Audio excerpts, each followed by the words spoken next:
મિત્રો વાત કરીશું વિક્રમ સંવત 2082ના વર્ષ માટેના, એટલે કે આ ચાલુ વર્ષ 2025માં ચોપડા ખરીદવાના શુભ મુહૂર્તો વિશે। તો આ વિડીયોમાં અંત સુધી અમારી સાથે અવશ્યથી જોડાયેલા રહેજો, કેમ કે સર્વશ્રેષ્ઠ અને ઉત્તમ મુહૂર્તો તમને ચોપડા ખરીદવા માટેના અમે જણાવવાના છીએ। તો આવો શરૂ કરીએ। મિત્રો વાત કરીએ તો વેપારી જાતકો માટે સૌથી મહત્વનું એ હોય છે કે આ વર્ષ જ્યારે સમાપ્તિ તરફ જઈ રહ્યું હોય, દિવાળીના દિવસે ચોપડા પૂજન કરાવવાનું હોય, ત્યારે સૌથી મહત્વનું બની જતું હોય છે કે ચોપડાની ખરીદી કરવી ક્યારે।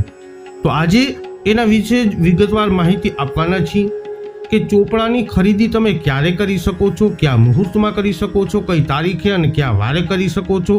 તો આવો શરૂ કરીએ। સર્વપ્રથમ મુહૂર્ત ચોપડા ખરીદી માટેનું આવે છે 11/10/2025ના રોજ, વાર છે શનિવાર। આ દિવસે શું છે તો છે શનિ રોહિણી અમૃત સિદ્ધિ યોગ।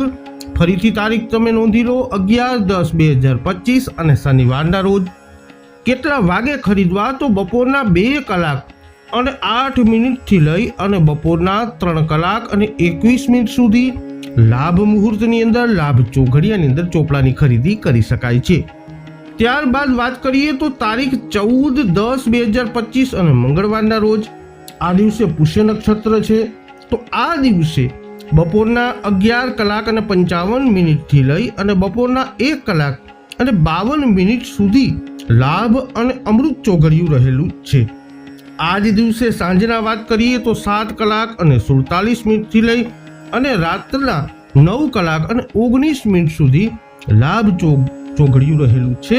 તો આ દિવસે પણ તમે ખરીદી કરી શકો છો। ત્યારબાદ 15/10/2025 અને બુધવારના રોજ પણ પુષ્ય નક્ષત્રનો દિવસ છે, તો સવારના 10 કલાક અને 57 મિનિટથી લઈ અને બપોરના 12 વાગ્યા સુધી શુભ મુહૂર્ત, શુભ ચોઘડિયું છે।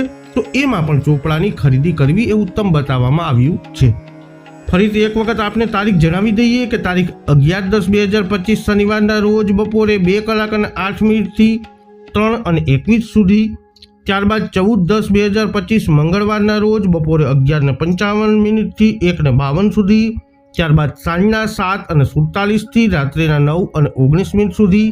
અને ત્યારબાદ 15/10/2025 અને બુધવારના રોજ સવારે 10 કલાક અને 57 મિનિટથી બપોરે 12 વાગ્યા સુધી ચોપડા ખરીદી માટેના ઉત્તમ મુહૂર્તો બતાવવામાં આવ્યા છે। આ વિડીયો અંગેના તમારા અભિપ્રાય, તમારા મંતવ્ય શું છે કોમેન્ટમાં જણાવજો। વિડીયોને લાઇક કરજો, શેર કરજો। હજુ સુધી આપે અમારી ચેનલને સબસ્ક્રાઇબ ન કરી હોય તો સબસ્ક્રાઇબ કરી લેજો। જ્યોતિષને લગતા સમાધાન માટે તમે અમારો સંપર્ક અવશ્યથી કરી શકો છો। ફરી મળીશું નવા વિડીયોમાં। જય અંબે।